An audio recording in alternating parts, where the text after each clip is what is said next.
Yorker, or really a New Yorican, which means that I'm Puerto Rican, but I've lived all my life in the New York City area. I'm married, no kids. I am, I am waiting to be retired because my husband's been retired for a while now on a disability pension. And 6 months ago, when the quarantine and the pandemic hit, my company did send me to work from home, which honestly is kind of nice for me. And I feel terrible saying that my dream of working from home has happened. Right. A terrible event. Right. As I say, I am, I'm a ways yet from retiring, but I am definitely on the path. I learned about financial independence, well, probably about 6 or 7 years ago now, when Mr. Money Mustache was, first lighting up the blogosphere. That's when I learned about him. And I got involved with the forum that he has on his website, which I really enjoy. Uh, what else can I tell you? I'm also an investor. I am planning to retire basically using workplace retirement plans. I don't have a side hustle at the moment. I used to have a side hustle. I taught senior citizens the basics of computers. And that was really, really awesome. I loved doing that. I would go out to people's homes and I would help them because they were just really, really stuck on the basics and they needed some assistance. And I was at work and I had a help desk to call upon when I had trouble at work, but the seniors just didn't.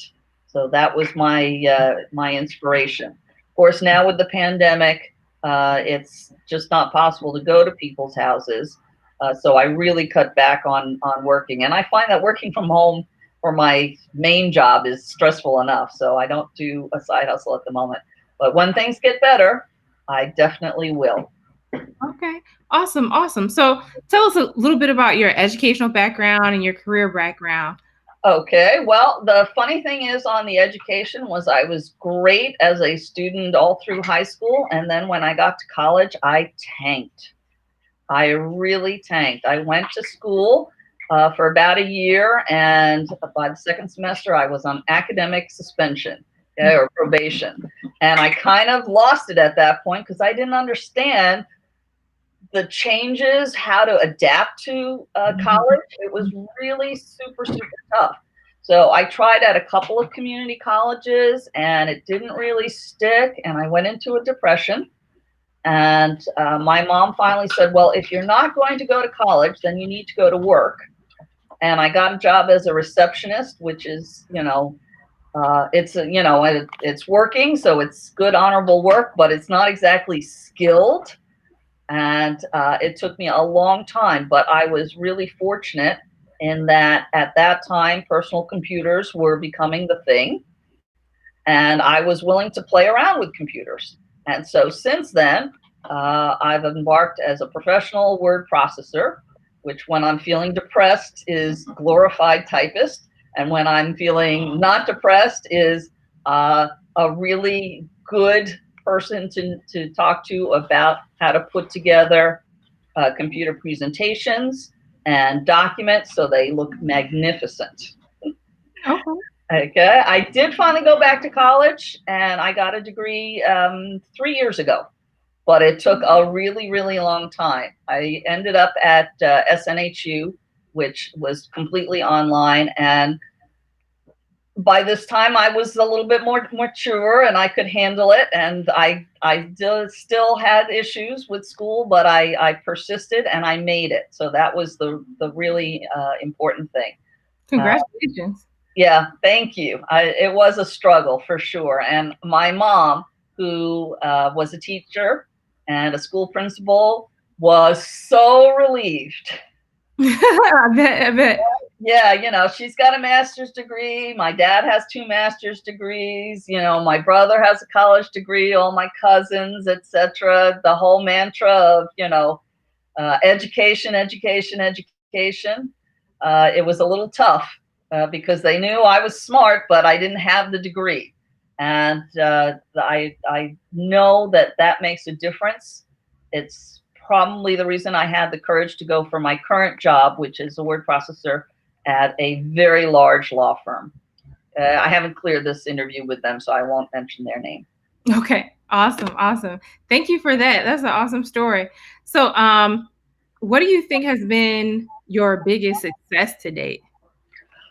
Well, I think I have to say my investment club has been a very, very big success. I did not expect it to be quite as successful as it has. Both my mother and I had read a book a long time ago about the Beardstown ladies, who were older women living in the Midwest somewhere. And they got together and did an investment club, and they invested in stocks as a group. Everyone pooled in a little bit of money, and then with the pool of money, you buy stocks. And I read their story, and I said, it's a really interesting story, Mom. She said, yes, I thought so too. I wish I knew about an investment club. And they had some instructions and a link to a group. And we said, well, what the heck? Let's go for it.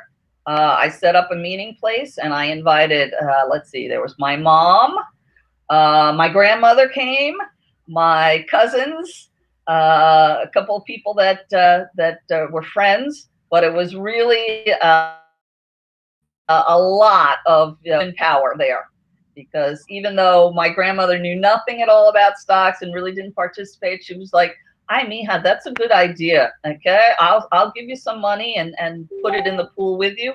And my mom is super, super great at planning, and she lacked the courage to do it herself, but with the two of us, we did it. Now that club has been around for, oh gosh, I'm going to say it, 20 something years now. Yeah, it's a long time. Yeah, we're a really long time club. And in the beginning, we put in $40 a month. These days, we're up to $50 a month. But that has grown over time. I think I've ended up over the 20 years putting in $15,000. And right now, if I wanted to sell out, I would probably get about $65,000. So monetarily, that's been a huge thing. And it's tough to brag about, but this is the point of this interview, is to, give encouragement to people. As I say, all I ever did was put in $40 a month for like 10 years. And then, as I say, I don't know, I think maybe about 5 years ago, we decided, well, maybe we should up the thing. And we only went to $50 because we want the club to be accessible to new people. And this past year, we've had 3 or 4 new people, and they are all relatives of older members. My aunt is coming in for the first time, which I'm really excited about, because she sent 2 friends of hers to our club, and they joined our club years and years ago, but my aunt never did. And now this year, she's going to join. So I'm really happy about that. And my aunt is just a firecracker of energy. So she's really great in group settings. Me, I'm quieter in the group. I think that's so awesome, because that really demonstrates the power of compound interest. It's not like you put a whole lot of money in, but together it compounded faster, and then all of you all have a bigger payout because of like joining together. Yes, it is tremendous. And it takes so much faith. I mean, I remember reading, I love money makeover stories in the newspapers and the magazines, and I would read them. And people would be like, "Oh yeah, I have 70,000 in a retirement account, and I'm getting a pension, and we have a house that's worth $260,000." And I'd be like, "I don't have any of that, but it's interesting." And today, I mean, don't get me wrong, it took a really long time to get there, but I just sort of kept plugging at it. I can't say that all the time I was really focused on it, but the keeping up and doing little and little and little, there does come a point where you look around and you say, "Hey, I'm kind of close to those people that I read about all that time ago." And that's astonishing. Yeah, and that's awesome. And I understand, because the stories now, like, A lot of the stories, I'm a single woman, so a lot of the stories are dual income, high income earners, and like, oh yeah, we paid off this debt, but we were able to live off of $100,000 and put the rest to debt. And that's just not personally my story. So yeah, it's nice to see someone who just consistently knocked away somebody, you know, you were relatable to a lot of people. Even if you don't have a whole lot of money, $50 is something that you can do. Is absolutely doable. It's really astonishing that it took so little in terms of money. It takes a lot in time for sure. Because yeah, I mean, there are plenty of times where I was depressed about, you know, I'm never going to make it. You know, when the last time that there was a big recession, okay, just before Obama came into office, I lost my job. Yeah, and I'm like, just, you know, here I am never going to make it. But you know, again, $50, it wasn't going to break me, so I kept doing the money, and things did turn around. But yeah, I get the frustration of these people are just so above me, so far ahead of me. That's the real thing. It's depressing. It's hard to look at other people and say, gee, you know, my cousin's got a great house. Okay, my friend has, you know, this amazing job, and it's not that I wish her ill, but how do I get that? And today it's still, I have a good steady job, but it's not going to light a lot of, you know, fires for people to say, oh yeah, okay, so she's a word processor, she types all day for a living. But yeah, I mean, I think it's awesome because I mean, you run your race. A lot of people feel like if they are in that position that they can't do anything, or they can't save, or they can't take any control over their financial future. And even if you feel like it's a little bit, is what you were able to do to start to take control of your financial future. Yeah, absolutely. That is a really key message. It's lovely to read about other people. Still, you gotta like put it aside and say, well, this is where I am, and these are my triumphs, and not get too lost in that comparison. Yeah. So, is there anything I can tell you about? I really love to plug the club. Okay, not my own personal club, but I will anyhow. If people are interested in finding out more about stock investing, there is a group called Better Investing, and I believe their website is better-investing.org. They are a nationwide nonprofit involved in investor education, and very particularly with investment clubs. I also would tell people that a club is kind of a lot of work. It's time consuming, but it gives you a ton of information. One of the things about the club that I don't think gets too involved is, or mentions too much, is that you start to look at your job or your IRA plan, retirement plans, in a new way. And you start to realize, because an investment club is kind of like a very, very mini mutual fund. And so if you get offered the chance to invest in a mutual fund through your IRA or through your job, if maybe they have a 401k plan or something similar, you get to see when you're in the club, oh, that's what they meant about, you know, churn, or that's what they mean about in investing over time or diversifying, because you learn all that through a club. Okay, awesome. And so how do you guys organize the club? Like, whose thought was it? How do you guys organize? How do you keep up with it now? Sure. The club, the organization I mentioned, Better Investing, they had a guide to starting in club. They had a sample partnership agreement, and we took that, and I think we made exactly 2 changes to it, and we use that as the basis. our club, because Better Investing recommends, is organized as a partnership in New York. So we had to file some paperwork with the state. And we got, importantly, a tax ID number. And that helps because the club has to file tax paperwork at the end of the year. And that kind of is not so much fun. But Mom and I get together because she's been treasurer for a number of years and I've been treasurer for a number of years. So we do it. There are a couple of computer programs that help us. Better Investing has a program which takes care of tracking how much money each person puts in, how much they may take out, what we invest in, so that we know at all times how much our investment theoretically is worth. We meet once a month for about 2 hours in person, and we make a decision. Hey, do we have enough money that we want to invest? We usually like to have about maybe, well, between $1,000 and $2,000. When we have that money in the pool, then we say, hey, it's time to go shopping for stocks. And we discuss new stocks, and we discuss the stocks we currently own, and we try and make a decision. Okay, so we have this $2,000. Let's say we put 500 in a stock we already own, and we're going to buy, 10 shares of this new stock.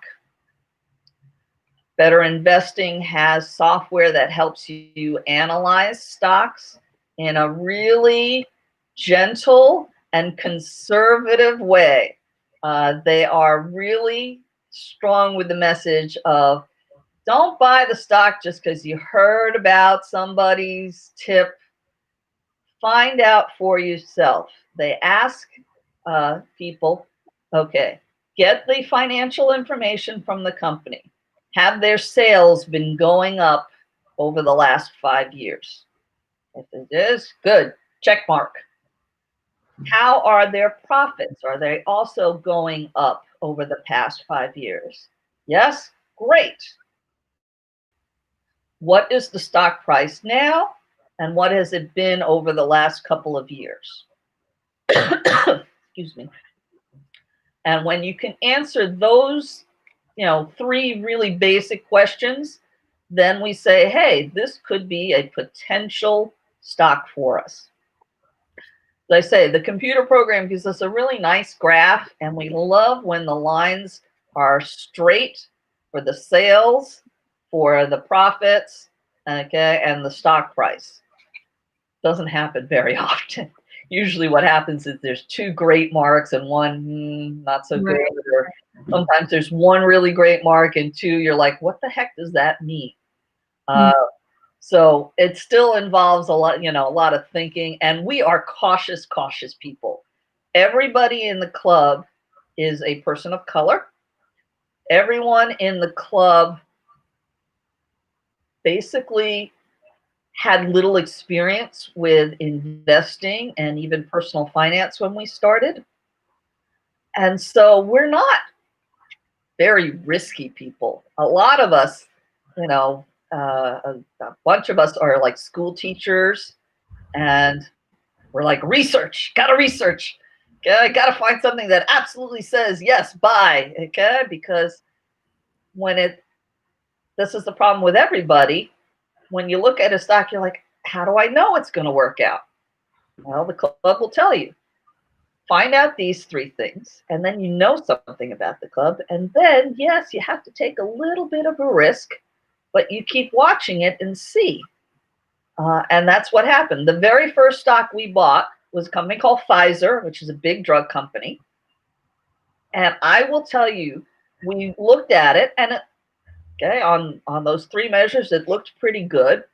And the reason we ended up buying it, no kidding, was because, Pfizer had a lot of warehouses in the neighborhood we grew up in Brooklyn.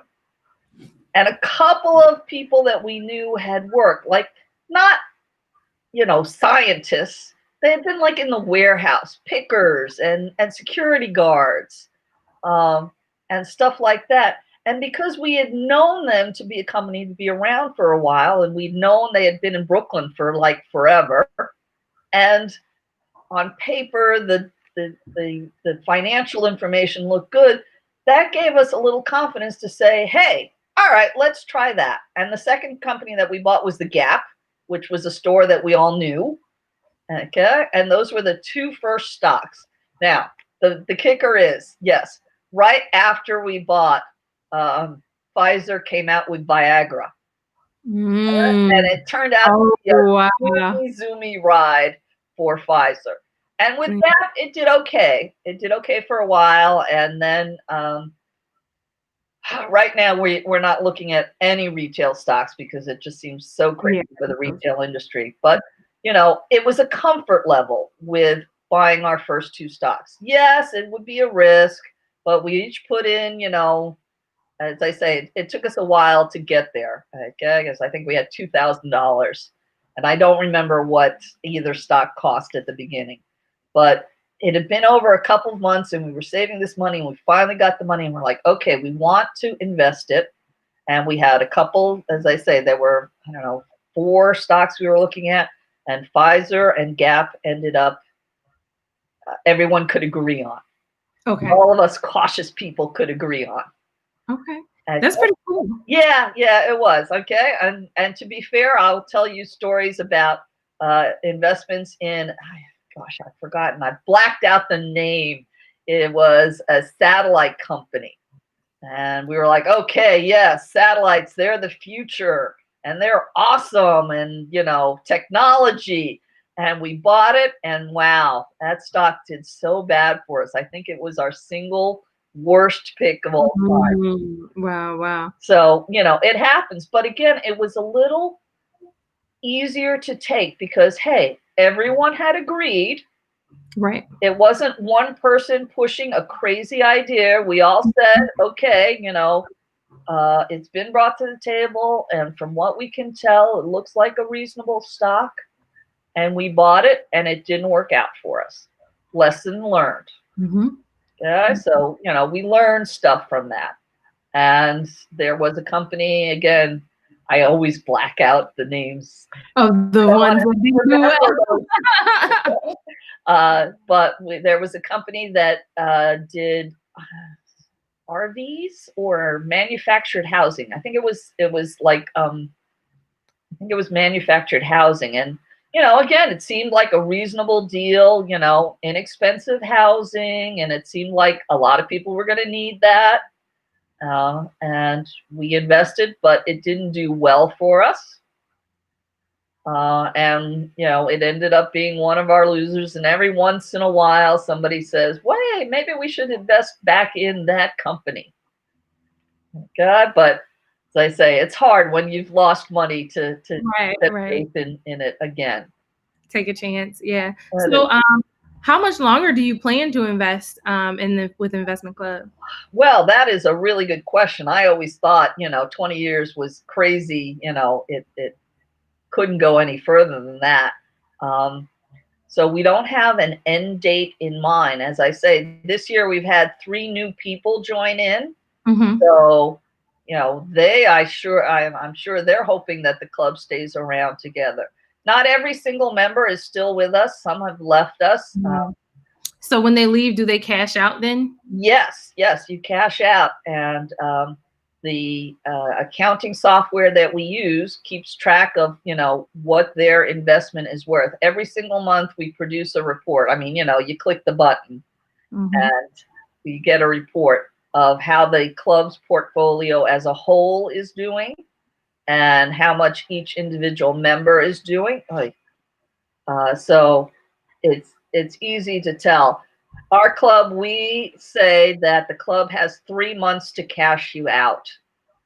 So we ask people, hey, if you're going to put in money, we want you to do it for the long term. We don't want to make it too easy for you to get the money out. We don't have a problem, if you have to, or if you want to, that's good. But you can't, we really hate if the market is crashing that people get all spooked and panicked. So we say we have up to 3 months to do it. So we've had a lot of people cycle in to the club, and a fair number of people have left the club, either because, you know, some of them have moved, some of them, because I did it with a lot of older people of my mom's generation.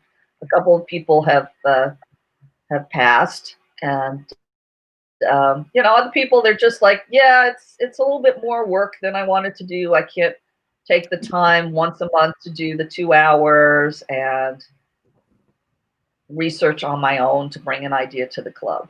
So that's, you know, that's the yin and yang of it. Okay, pretty cool. So like, how does leadership work? Does someone lead the club? Like, someone take notes? How does that work? Yes, we have a couple of people that we every year we're supposed to have an election. This year we didn't because of the pandemic. It's been a crazy year, but usually we have an annual meeting, and we elect officers. Um, to be quite honest, you have people that are willing to put in work and people who are willing to sort of sit back. I have been, as a co-founder, I was president for, I think, the first 6 years, and nobody wanted to take that on.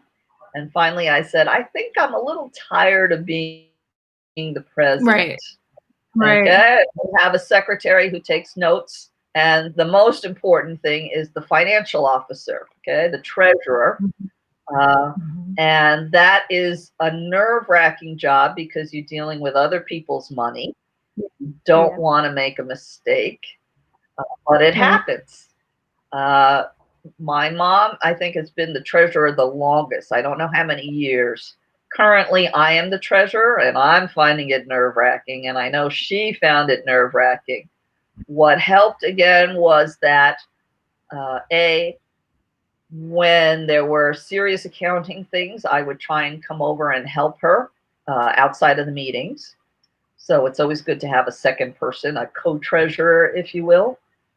And we had the computer program. We use a software, it's called Bivio, Bivio. In Better Investing has a separate club accounting program, and it's very good. But the nice thing about having the software is most of the time it's very routine that what you have to do. And only a few times a year does it become really, really scary. Once a year, we have to prepare taxes, and we have to prepare forms for every member. And gosh, that's always I'm so exhausted by the end of it. We take one Saturday when I'm not working, and Mom and I do it. And every year we're like, okay, it's going to take less time than it did last year. And mostly it does, because every year it gets a little easier. But do you have to pay taxes on that money that is in the market, or do you only have to pay taxes when you remove it? Well, what happens is that you have to definitely pay taxes when you take a withdrawal. But every year you do have to put in a form. It's called a K-1 form. And a lot of the stocks that we have get dividends during the year. So they you have to figure out how much each person gets out of the dividends. I'm sure that last year my K-1 probably showed that I had maybe $60 worth of dividends. Okay, it's not going to break my taxes by any stretch, but you're required to have the form if you're in a partnership, and the partnership sends you a K-1 and it sends the IRS a K-1, so they know how to match them. So if you forget to include it, they'll probably send you a notice that says, hey, we have a discrepancy. So that's the killer thing. Again, I don't think, and right now I'm 20 years and I've got a lot of money in. I think maybe I had to declare $60 worth of dividends. And that's not gonna change my tax bracket. That's not gonna falls under my standard deduction kind of thing. It's really not that bad. As I say, the hard thing is that just as a treasurer, I have to do it for each and every member. And people will ask, hey, when are the taxes going to be ready? Because I want to go get my taxes done. And that's pressure. Right, right. I'm sorry, we have to wait, okay, until, all the paperwork is in for the club, which is at the end of January. And then we have to find a Saturday where I'm not working and I can look at all this. We have to do an audit of the records before we file the taxes, which means double checking. These are the brokerage statements. This is what the brokerage statement says. This is what the computer program says. And I can't tell you. I mean, one year we had hours trying to find like under $1 difference. But we were both freaked out about it because it's the IRS, man. It has to be exact, right, right. Okay, and it's other people's money, and we could get other people in trouble. And so, after a lot of deep breathing exercises, okay, and then we sent an email to the software company, and they said, well, you can put in a transaction and just write that it's to balance the accounts, as long as you're transparent and say, hey, we don't know what this 74 cents is, okay, but we need it to balance the records of the brokerage house, then it's okay. Okay. So that's what we did after like 3 hours of, oh my God, we're going to jail. It's the IRS. They're going to come knock down the door. And that was scary. And really, it was under $1. Wow. Yeah. Okay. A lot of pressure for a very little amount of money. And then afterwards, we were like, okay, we're never going to get that stressed ever again. Right, Mom? Right. Daughter. Right. Okay. So what advice, that's pretty funny, but yeah, you have to be exact with the IRS and exact with other people's money. But what advice would you have for people looking to start a group, especially with like vetting people to be in the group? So what would be your suggestions on that? Right. Okay. Well, as I say, I started my club with a lot of family members and some friends, and they've all become family by now. It helps if you all agree, you're not going to blame anybody for a wrong decision. You're willing to put in some work at the meeting and at home by yourself, because every month we're asking people, do you have an idea for buying? And some people say, well, yes, I got this company and I brought the numbers and the numbers look good. And then we have other people who are like, yeah, I don't really have an idea, but there was this article, I forget, I think it was in the newspaper, that drives me crazy. Numbers. Yeah, it's so vague. So, you want people that are willing to do a little bit of work. As I say, with the computer programs, it's a lot easier to deal with the treasurer's job than ever before. It's not very difficult at all, but it helps to have, and I guess really at this point, most everyone is now not afraid of a computer. But as I say, my group is older, and they were all older people to begin with, or mostly older. I was the baby of the group. So those are the three things I would say: willingness not to blame, willingness to put in a little work, and the third thing I would say is get your money to us more or less on time. We spent a couple of years with members that we had to kind of like chase them for money. And that's a horrible job. And, we tried at first, they suggested, oh, well, you should, make them pay a penalty. We were like, okay, so if you're late with your money, you have to add extra $5 on. And that didn't help at all. And maybe there are some clubs where that worked, but it just didn't. What would happen is these people would ghost us for like months, and then you'd run into them because, again, friends and families, you run into them in other places, and they'd be like, oh, yeah, I owe you money. How much do I owe you? I don't know how much you owe. You should know how much you owe. And that's months later. That's months of missing compound interest. Yeah. So that is kind of the thing. What I have ended up doing, and I'm sorry that not everyone is doing this, is I set up a regular transfer from my bank account straight to the brokerage account. Right. And that's so easy. Okay. And I don't even think about it anymore. Right. And I don't know why, but my club members don't want to do that. I have one guy, oh my God, he would bring cash to the meeting, okay? And I'd be like, now I have to remember, and at the beginning there were like 3 or 4 people who did cash.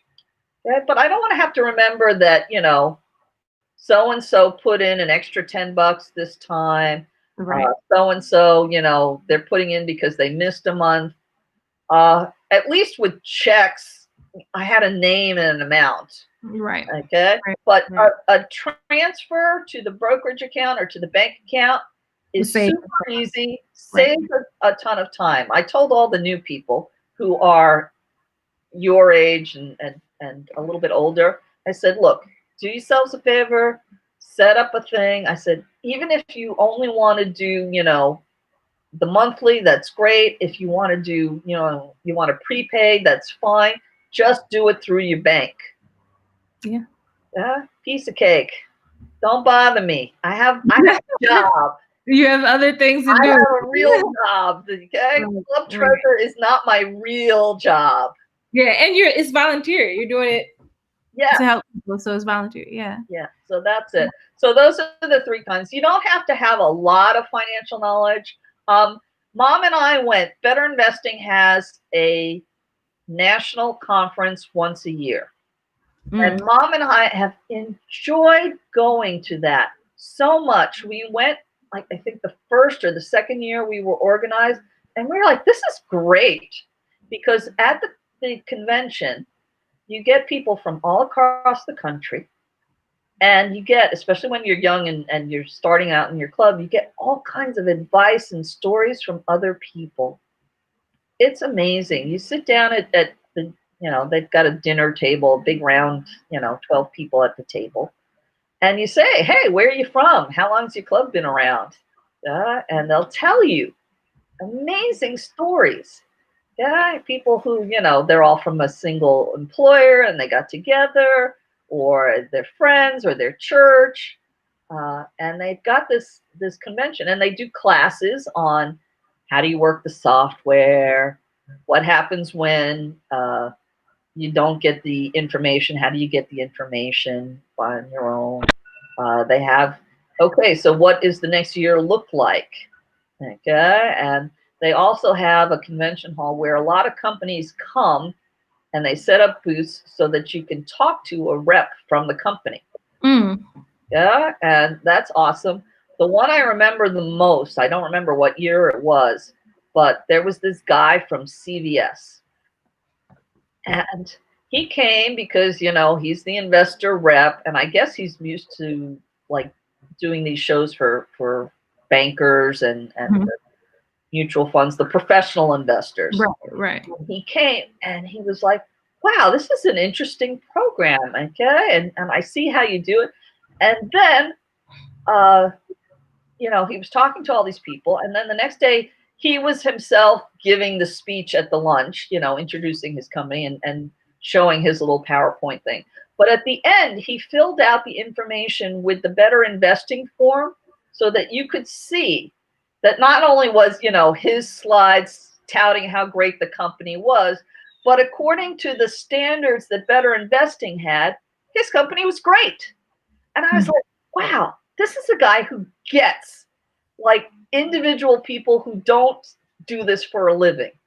And so I went and I invested a little money in CVS because I thought, that's a really good thing. CVS is always a good always a good bet. So it's something like you don't think about. Well, like young people, I feel like we're always thinking about the tech companies and things like that and what's new and hot. And CVS is one of those steady companies that's going to be around. Yeah. Okay. Again, that was part of the fact that my club had mostly older people in it. So pharmacy was a big thing. And of course, we had done really well with Pfizer. So anytime someone talks about a drug company or a medical company, everyone shouts in, oh, yeah, I've heard of them. I know them. I use them. Some have done good. Some have done bad. We invested in a company called Baxter Orthopedics, I think they were. Mm-hmm. And we didn't do so great in that, but we knew the company, and again, according to the 3 or 4 measures that we looked at, it seemed like it was a reasonable bet. It just didn't, zoom like Pfizer did. Yeah. CVS did very well. Yeah, it's always tough. We do have Apple stock in the club, and we've got a lot of it, but it's tough for our club. We're looking at Zoom because it's been in the news, but it's a little too new a company for my club's peace of mind. Yeah. So we'll hold off on that. Gosh, we wanted to invest in Amazon forever, but every time we looked at it, it was so expensive. We were like, we can't afford that. Yeah, when we were young and the stock was, $200. And now it's 3,000. Same. I was like, oh, I'm gonna wait for it to split, and it never split. So it was just crazy high. I mean, if it ever did split, we'd be like, yeah, we think that, it's a great company to invest, but it was just too expensive. None of us, we'd be like, okay, yeah, $2,000, that would like get 9/10 of 1 share. And yeah, 5 shares really for the club to see anything change in our situation. So yeah, I mean, we'd love to, but it's way too expensive. Apple we bought, I think. I mean, it recently split, so it's a little bit more affordable, but it's expensive. Okay, and we didn't buy Apple, I think, until they raised the dividend at one point. Again, I have super conservative people in my club. If it doesn't have a dividend, and a lot of technology companies don't have a dividend, for my club, that's a hard sell. There are lots of clubs where that's not a hard sell. They don't bother too much about dividends. But again, my club is super conservative, and we like to have the majority of our stocks give us dividends because we've now seen the power of compounding interest. Okay, how those dividends come time after time after time. It's nice to have money coming into the club that we didn't even have to research, that we didn't have to, investigate. But for many clubs, that's not a precious deal. Better investing, they say, yes, you should have some with dividend, but there's nothing wrong with having stocks that don't pay out a dividend. That's it. Okay, awesome. Well, thank you so much. I think this information was so helpful. A really interesting story. Like I really enjoyed what you shared, and I shared in the notes all the links that you mentioned. So okay, and invest there. And I think, like I said before, it's just an amazing story of what, even if you think you don't have a lot of money, what compounding interest can do. Like just do something and you can really make a difference, and the power of working together. So yeah, as I say, those are absolutely the two things. I'm really super lucky, and I go around these days saying, I'm so lucky. I'm so lucky. I'm still working. I can still contribute money. I have money to put aside. And again, besides the club and what I invest at work through my retirement plan, it just goes sort of automatically. And I don't really think about my retirement stuff that often. I mean, I look, but I put it in some funds that have very low fees, and I leave it alone. And I've gone through down periods and up periods. And there have been times I've been like, I don't know. Right now I'm a little nervous because, the market is shaky. It's shaky. I keep saying it's gonna crash, but I'm still putting money away, and I'm still saying, well, I'm not planning on, I have at least 10 years before, I think I have to retire. So, I have time to spare. I got really serious about investing in my 401k when the market crashed in 2007. I mean, that's a long time ago. I'm older probably than, you know, a lot of your audience. But all I can say, it was a terrible time to invest, but I didn't have that much money invested, and I just sort of went. Everyone says all the rich people do this. They wait years and years, and then they get money. And then also, like, that was probably the best time to invest, honestly. It was. Okay, absolutely was the best time. And maybe when the market crashes, okay, I will be like, woohoo, the market has crashed. Now I can put some more serious money and I, you know, won't worry about it. I'll put it into a new fund and you know, it'll zoom up. I don't know. But yeah, it's hard for people if they already have money in to go through the crash. But if you don't have money in the market now and the market crashes, that is a sign. Everything is on sale. That is a great, massive sale on stocks. The stocks are low. This is the time to buy. Right. No, that's really, really great advice. Thank you so much, Lisa. I really, really appreciate it, and really appreciate sharing with the audience. So I think it's a really good story. I'm glad. I'm sorry, I talk too much. Oh, no, you're fine. Thank you so much. I really appreciate it. All right. Happy investing. Thank you, and have a good one. Have a good day. Bye.